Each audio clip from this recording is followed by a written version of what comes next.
Assalamualaikum warahmatullahi wabarakatuh. Perkenalkan, nama saya Akmal Iskandar. Ini rekan saya. Dan saya Ratu Pahamalia. Di sini saya akan menjelaskan mengenai simulasi penyusunan SPT tahunan badan menggunakan Cortex. Video ini dibuat bersama dengan Midiput ataupun makalah diajukan untuk mengalami tugas mata kuliah aplikasi perpajakan pada program studi akuntansi Fakultas Ekonomi Bisnis Universitas Pendasarana Informatika. Yang pertama adalah kita login terlebih dahulu ke SPT simulasi pajak Cloud.id. Kemudian masukkan ID pengguna menggunakan NIK dan juga kata sandi yang sudah disediakan oleh DJP. Kita pilih ID Indonesia, login. Ini adalah tampilan pertama daripada aplikasi Cortex. Kemudian untuk bisa menentukan PPH badan, kita inversionnya pilih ke akun badan. Karena kalau masih di akun utama ini, kita hanya bisa menentukan SPT masa SPT badan, SPT PPH pribadi. Kita pilih wajib pajak badan. Kemudian selanjutnya pilih menu surat pemberitahuan SPT.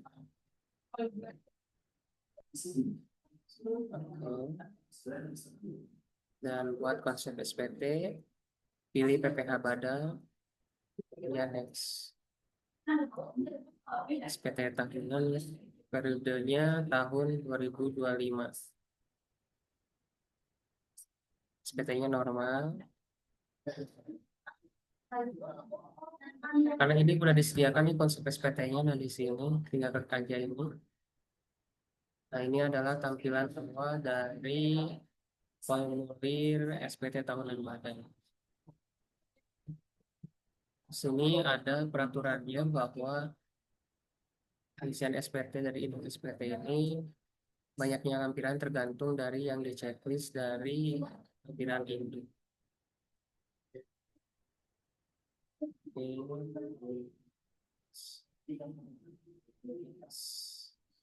Nah, skenario-nya bahwa simulator ini harus usaha bergerak di bidang perdagangan dan peredaran brutonya itu tidak melebihi daripada 50 miliar atau menggunakan tarif fasilitas pasal 31E dan juga tidak memiliki peredaran bruto tertentu dan tidak memperoleh fasilitas perpajakan, tidak ada kerugian fiskal, tidak ada hubungan istimewa, tidak ada biaya internet, dan tidak ada sisa yang digunakan untuk pembangunan pengadaan sarana dan prasarana.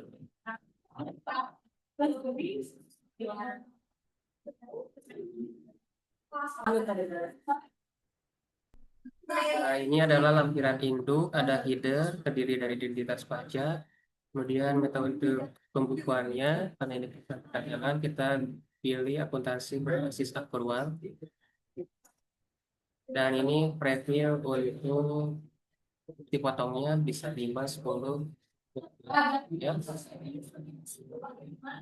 Selanjutnya, poin B ada informasi laporan keuangan.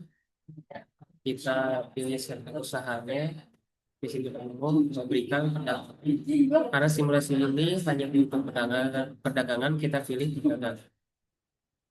Apakah laporan keuangan diaudit oleh akuntan publik? Nanti tergantung perusahaannya ya. Apabila iya, maka harus melampirkan siapa akuntan publiknya dan statusnya apa, misalkan tidak wajar atau wajar tanpa pengecualian.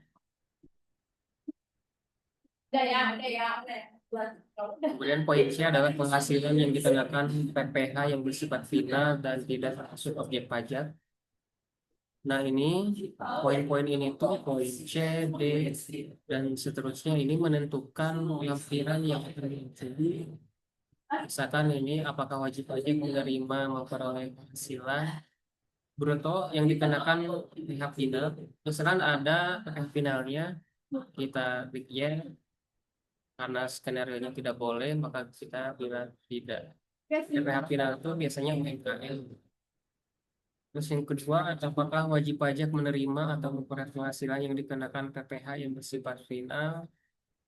Misalkan ada penghasilan yang sifatnya final dari undian ataupun dari yang lainnya. Jika kita klik yes, maka di sini akan muncul lampiran error. Ya. Jadi lampiran-lampiran di sini itu tergantung kita checklist apakah aktif. Karena kita tadi memilih ada PPh finalnya dan juga yang bukan objek pajak, maka ini muncul lampirannya. Terus selanjutnya, apakah menerima atau memberi penghasilan yang tidak termasuk objek pajak? Kalau ada, iya. Penghasilan neto fiskal, ini untuk perhitungan PH-nya. Nanti di sini perhitungannya otomatis ya. Kalau itu perhitungannya otomatis. Nomor 5, apakah wajib pajak merupakan fasilitas perpajakan dalam rangka penanaman modal, pengurangan ganti rugi? Saya kita tidak, skenario-nya tidak boleh ya. Kemudian apakah wajib pajak memperoleh fasilitas program foto untuk kegiatan praktik magang?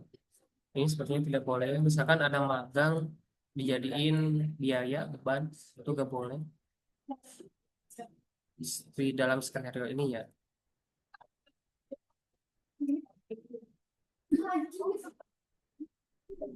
Selanjutnya kerugian fiskal kan tidak boleh ya.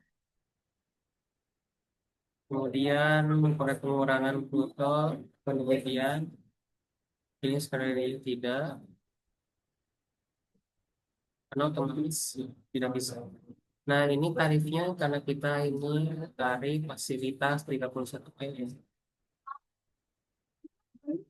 Nanti nilai-nilai yang di lampiran induk ini akan terisi otomatis dari lampiran-lampiran lainnya seperti R1C, R2, R4, R8 dan seterusnya.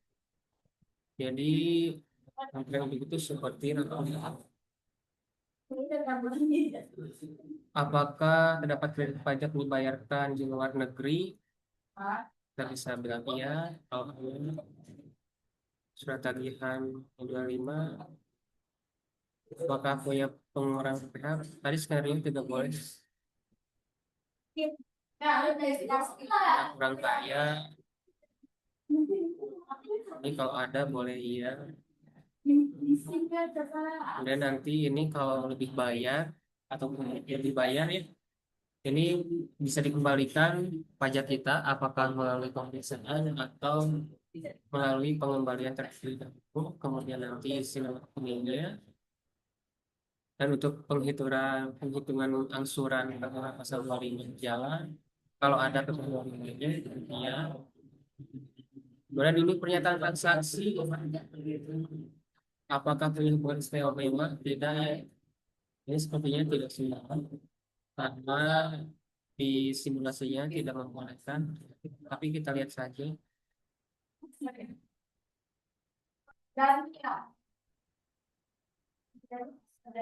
Kita memberikan biaya penyusutan juga ya, karena nanti ada data harga tetap, biaya terklaim, tidak boleh, perusahaan afiliasi, sepertinya tidak boleh. Apakah wajib pajak berwajib menyimpan dokumen dan transfer? Nah, ini tidak ada dalam skenario ya. Kemudian ini pernyataannya diklik aja. Nah, inilah lampiran-lampiran yang muncul karena kita hasil dari menceklis dari perhitungan input.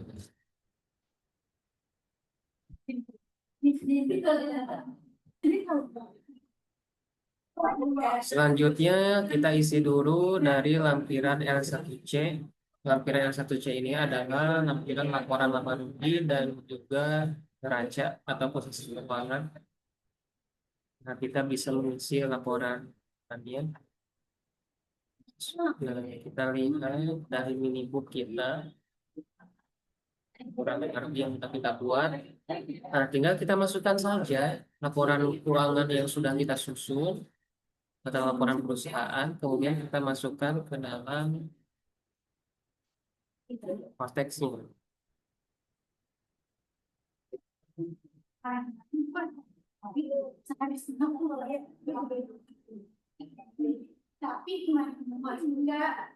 Misalkan nih penjualan domestik 38 miliar, kita tulis ini nilai komersialnya 38 miliar. Kemudian apakah dalam penghasilan ini ada non pajak ataupun apakah ada yang dikenakan PH final? Kalau tidak ada, lanjut. Kemudian apakah ada yang dikoreksi fiskal? Misalkan ini dikoreksi fiskal negatif sebesar 3 miliar. Karena ini misalkan ada penyertaan modal sebesar 1 miliar. Dan kita pilih kodenya.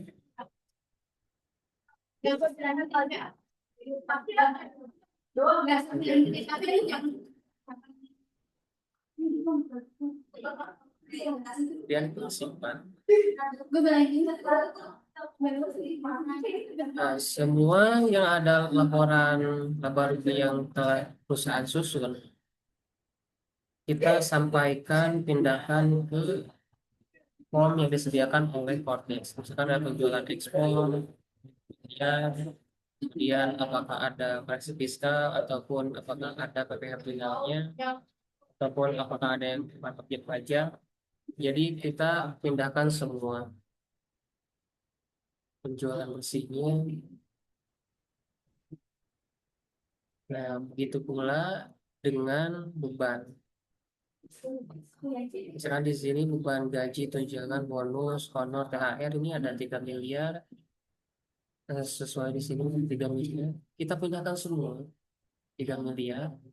Dan kita juga harus mengetahui kondisi 3 miliar itu apakah ada biaya yang tidak boleh dibebankan, ini harus dikoreksi. Dan memilih jenis koreksinya. Dan klik simpan.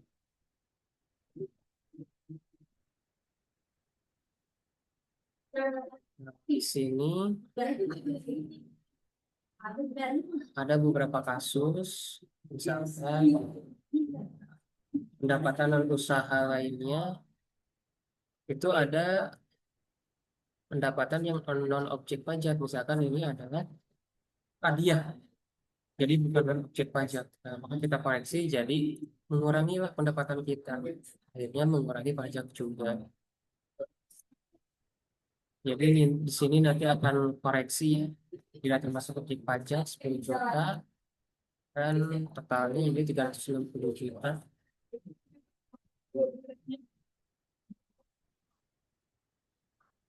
Selanjutnya ini adalah neraca, sama dengan neraca juga.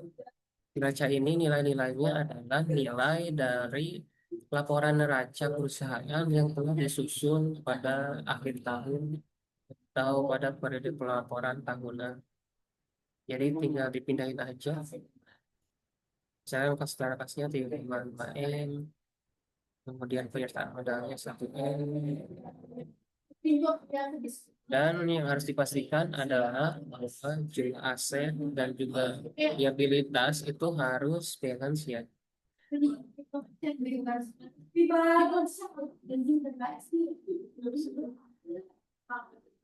Selanjutnya lampiran L2 yang akan dijelaskan oleh Latifah.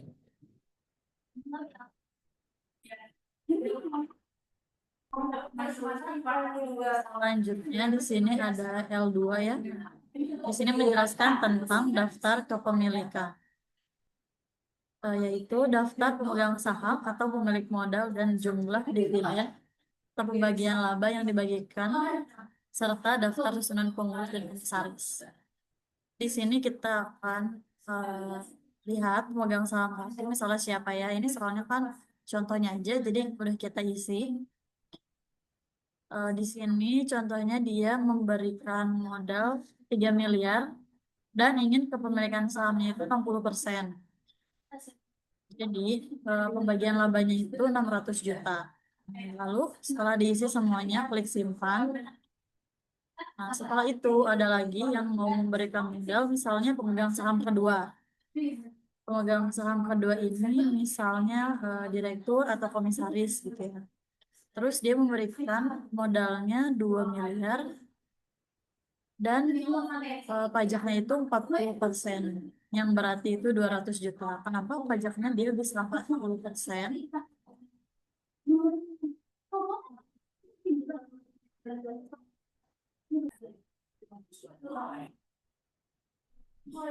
Mohon maaf, tadi ada keliru sedikit. Jadi ini 40% itu kepemilikannya.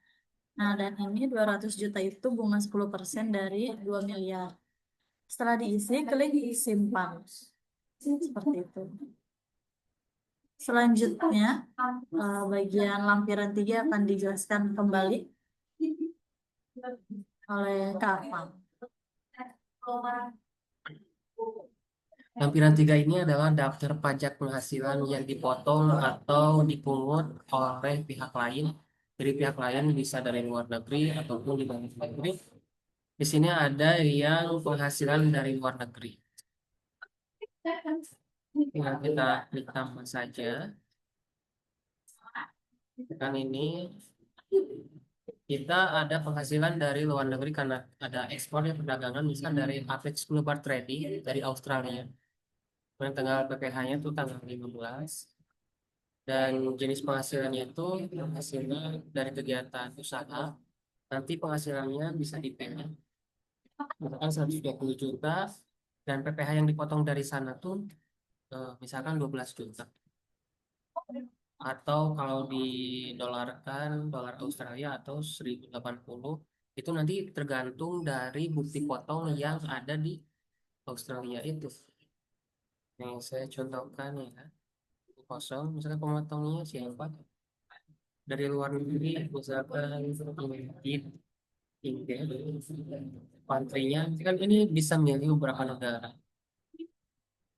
Misalkan dari Kamerun, oh ada Pantai Gading, negara Pantai Gading. Transaksi di bukti potongnya tuh misalnya kemarin tanggal 1. Nah, jenis penghasilannya kita keluar negeri tuh ngapain sih, ngejual apa? Apakah usaha jasa konstruksi, ataukah ada premi, ataukah ada sewa tanah, ataukah kita dapat dividen atau dapat bunga, obligasi, royalti. Banyak sekali penghasilan dari luar negeri. Kenapa ini kita harus memasukkan biar kita gak dipotong 2 kali pajaknya, di luar negeri iya, di Indonesia iya. Makanya kita harus memasukkannya supaya tidak ada double. Dan ini bisa jadi kredit pajak. Selanjutnya itu adalah poin B, adalah PPh yang dipotong atau dipungut oleh pihak lain.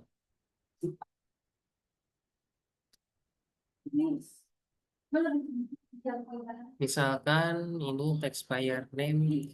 Jadi nanti ini diisinya tuh berdasarkan bukti potong yang kita dapat. Jadi buktinya itu jangan sampai hilang. Nanti di bukti potong tuh ada jenis pajaknya apa, dan pajak pemotongnya siapa, DPP-nya berapa, pajak penghasilan yang dipotongnya berapa, DPP-nya berapa, tanggalnya dan lengkap.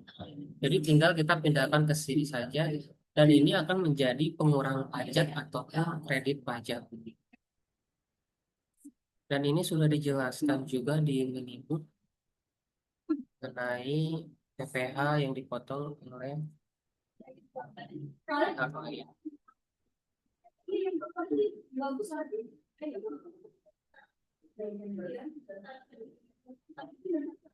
Nah, ini adalah yang harus diisinya.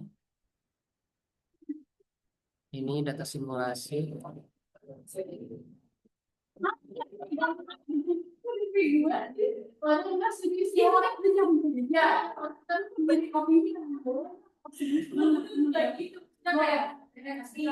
Kemudian selanjutnya adalah lampiran F4. Ini adalah penghasilan yang dikenakan pajak final dan daftar penghasilan yang bukan objek pajak. Jadi penghasilan itu ada yang final, ada juga yang bukan objek pajak. Ini harus dimasukkan ke dalam sampai sebagai pengurangan pajak. Juga nanti koreksi fiskal atau negatif, positif atau negatif di laporan laba ruginya. Misalkan ini ada bunga deposito, ini termasuk PPh Pinang, dan misalkan tarifnya itu adalah 20%, maka di dalam tentangnya adalah 5 juta. Kemudian ini ada persetujuan tanah, harganya 60 juta, lebih 10%. Jadi semua bukti potongnya itu jangan sampai hilang dan harus direkap. Jadi supaya ini bisa menjadi pengurangan pajak. Jadi nanti kan koreksi fiskal negatif dan positif ataupun di sini bukan objek pajak atau PPN ini kan harus ada dasarnya di sini. Objek pajak apakah dikenakan PPh. Kalau kita nulis misalkan 15 juta, nah ini tuh harus ada sumbernya. Jadi gak serta merta kita masukkan ini misalkan PPh final, nggak bisa karena harus ada buktinya. Selanjutnya adalah penghasilan yang tidak termasuk objek pajak. Misalkan dividen atau bagian laba, kita dapat dividen. Namun di sini konteksnya dividennya itu harus dimodalkan lagi, dibelikan lagi kepada perusahaan. Nah, itu tidak dikenakan pajak. Kemudian ada juga hmm, harta termasuk setor tunai dari direktur utama atau ini penyertaan modal, dan penyertaan modal itu kan masuk ke kas perusahaan, artinya mendapat penghasilan. Nah, itu bisa dikoreksi.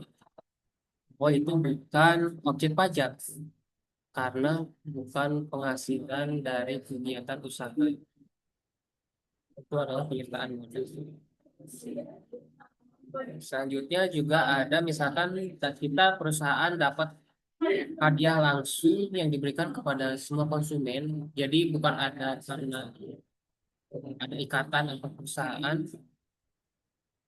itu termasuk PPh Final. Misalkan dapat 10 juta nih, kita dapat potongan. Nah, itu kan penghasilan buat perusahaan dan itu bukan objek pajak. Dan itu harus dikoreksi fiskal. Di sini saya jelaskan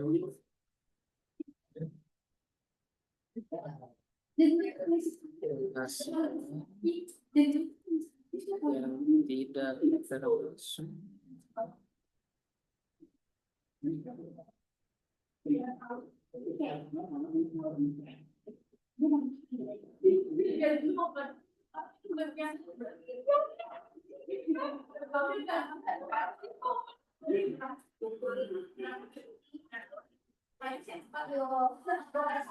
lampiran-lampiran yang ada di SPT tahun badan ini sudah dijelaskan dalam ini ataupun dalam materi.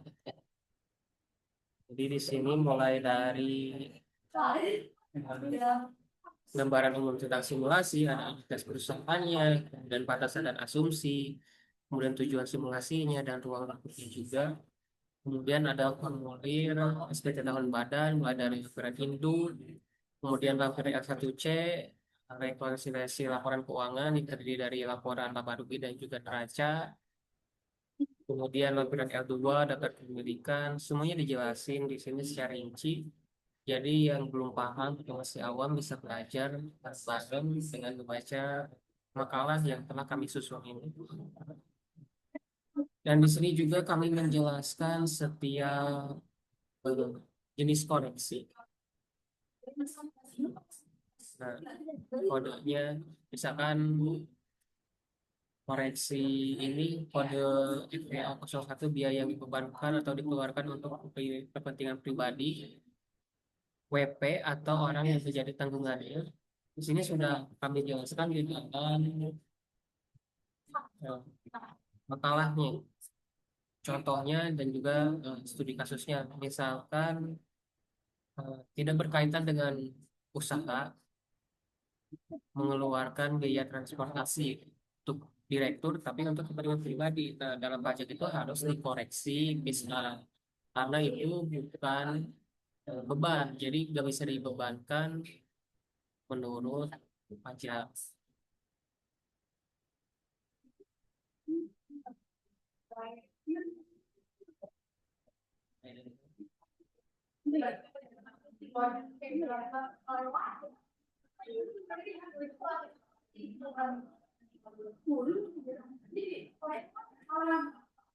Harus dijelaskan satu, misalkan premi asuransi kesehatan, asuransi kecelakaan, asuransi lainnya, tapi untuk kepentingan pribadi. Nah, ini tidak boleh dibebankan secara fiskal. Jadi udah dijelaskan. Dan di lampiran induk juga hal-hal yang harus diceklis dan tidak boleh diceklisnya itu juga udah dijelaskan di dalam makalah yang kami susun. Selanjutnya lampiran L8 yang akan dijelaskan oleh Latifah.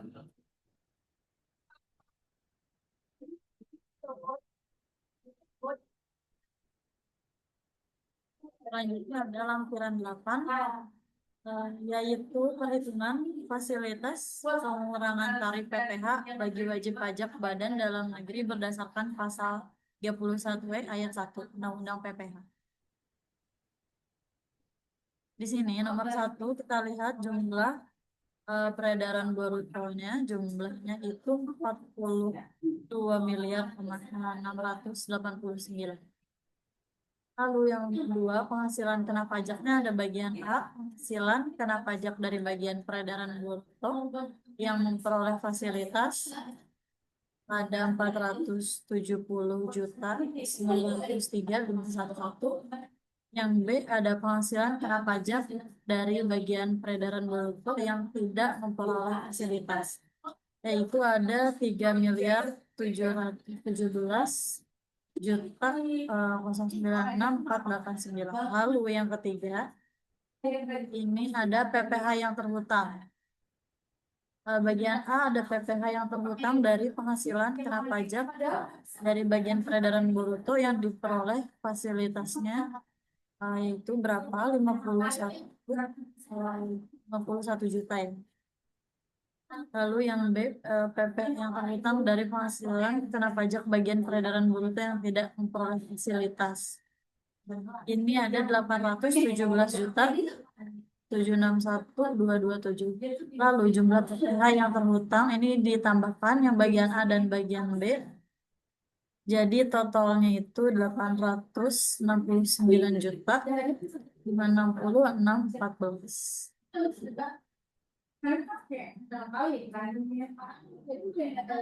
Selanjutnya ada lampiran 9 yang akan dijelaskan kembali oleh Kamal. Silakan. Lampiran L9 ini adalah daftar penyusutan dan amortisasi fiskal. Yang pertama ada jenis harta berwujud. Harta berwujud ini berarti kayak kendaraan, motor, mobil, bus, pesawat. Misalkan ke sini ada kendaraan angkutan yang diperolehnya bukan tujuh tinggal satu. Biaya perolehan itu 3 miliar. Jadi nanti tinggal dimasukin aja biaya penyusutannya. Kalau di laporan penyusutan itu pasti ada biaya perolehannya, tanggal perolehan, nilai buku fiskalnya, tahunnya berapa, kemudian seperti penyusutan tahun ini berapa, dan itu wajib disampaikan di konteks. Selain itu ada juga yang harta permanen bangunan untuk tempat tinggal. Selanjutnya juga ada eh, harta tidak berwujud. Itu seperti eh, hartanya ada tapi nya nggak ada wujudnya gitu. Seperti merek nggak bisa disentuh. Bisa sih kalau di laptop mungkin. Nah ini merek dagang, hak paten, royalti, merek hak bangunan. Yang itu kalau ada wajib juga disampaikan.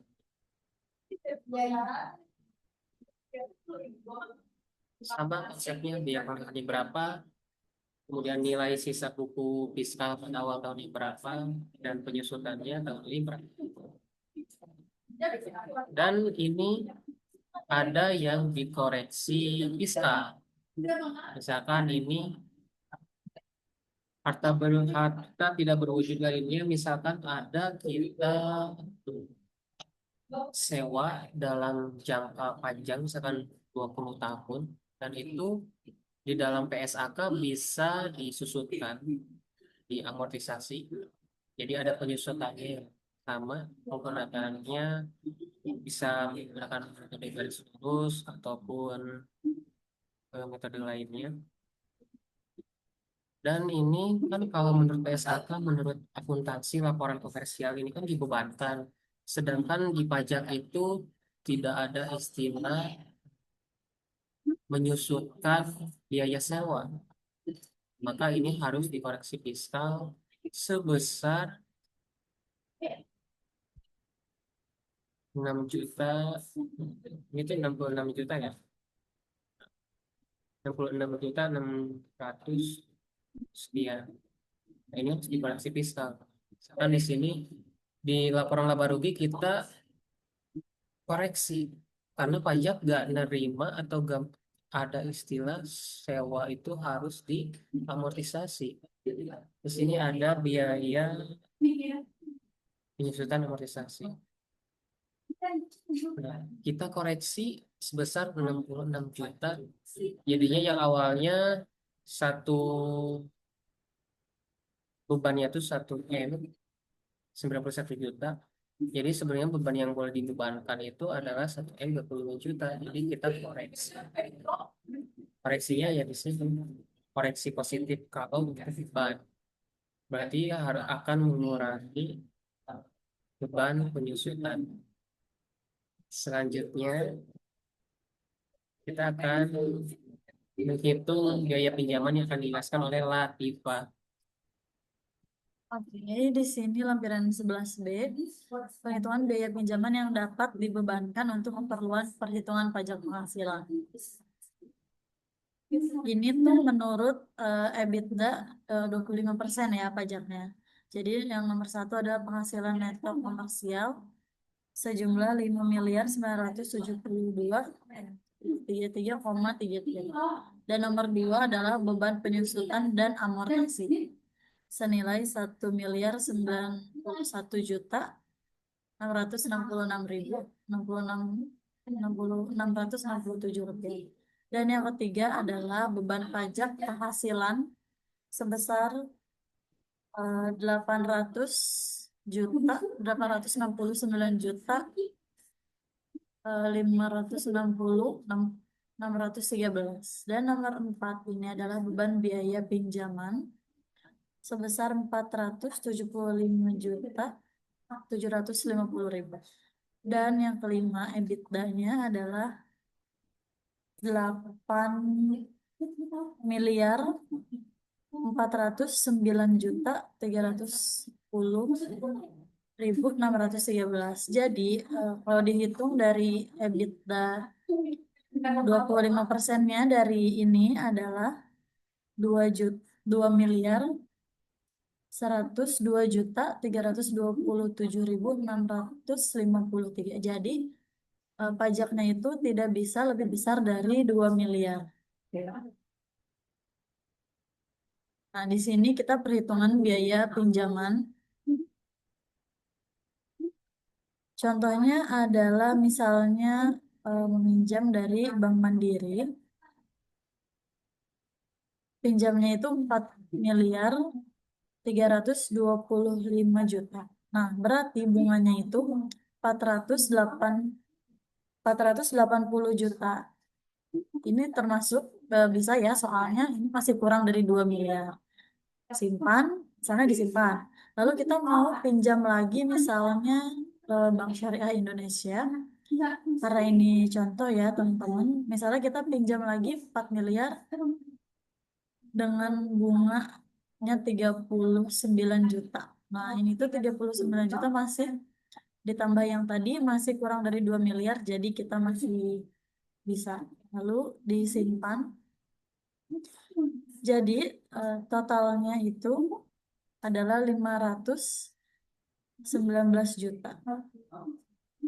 Nah, ini masih kurang dari 2 miliar ya, dari EBITDA 25%. Jadi ini masih bisa dan masih wajar gitu pajaknya. Betul. Jadi masih bisa dibebankan ya 519 miliar ini sebagai biaya pinjaman atau bunga biar nggak lebih.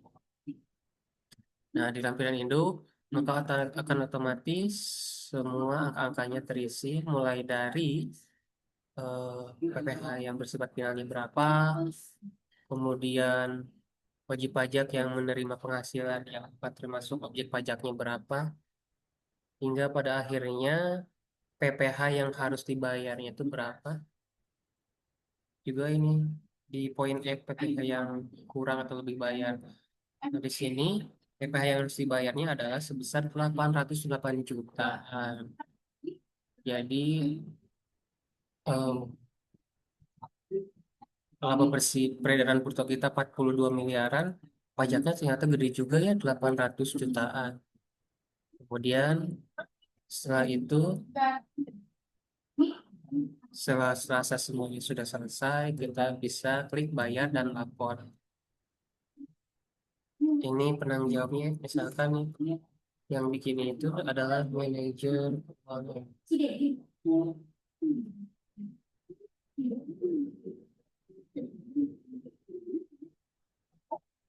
Oke.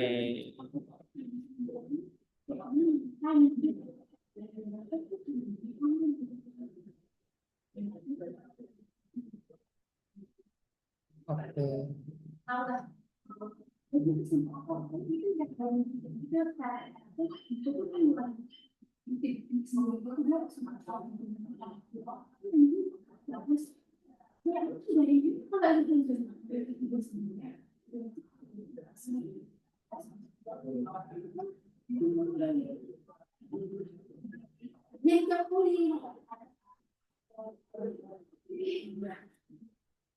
Nah, nanti kalau di aslinya itu tinggal masukin parafase yang kita dapatkan dari DJP dan kode otorisasi ini ataupun tanda tangan digital ini jangan sampai disebarluaskan ke orang lain karena takutnya disalahgunakan nanti kita bisa terkena masalah perpajakan. Nanti tinggal konfirmasi dan tanda tangan.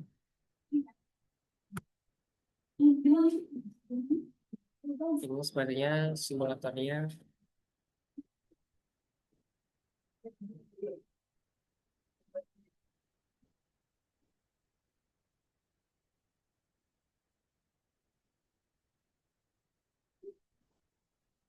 di error ya.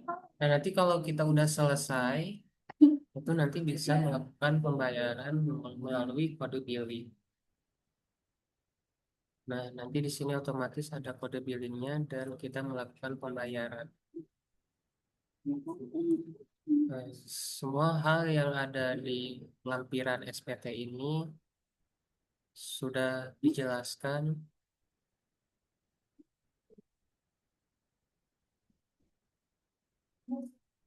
di dalam makalah tentang penyusunan laporan SPT tahunan badan menggunakan aplikasi Cortex. Semuanya sudah dijelaskan, jadi kalau ada yang kurang paham bisa melihatnya. Misalkan di sini scroll cepat ya. Nah, ini penghasilan dari luar negeri. Misalkan menjual barang atau jasa ke luar negeri, sumbernya penghasilan tetap di Indonesia, bukan penghasilan dari luar negeri. Kategori yang bisa dipakainya, penghasilan dari usaha jasa konstruksi, jika pekerjaan dilakukan di Indonesia, walaupun pembelinya itu orang luar negeri. Dan ini mengenai prinsip dasar koreksi fiskal ya. Koreksi positif itu pendapatannya bertambah dalam perhitungan fiskal, sehingga laba kena pajaknya itu meningkat. Kalau ini dari segi akun pendapatan ya.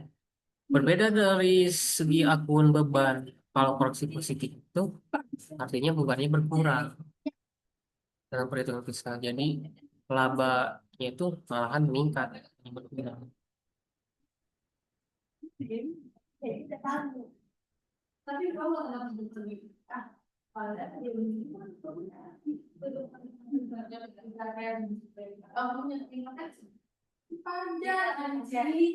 Jadi pause.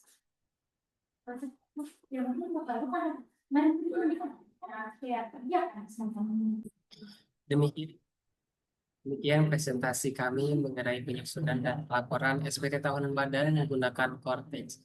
Terima kasih. Wassalamualaikum warahmatullahi wabarakatuh.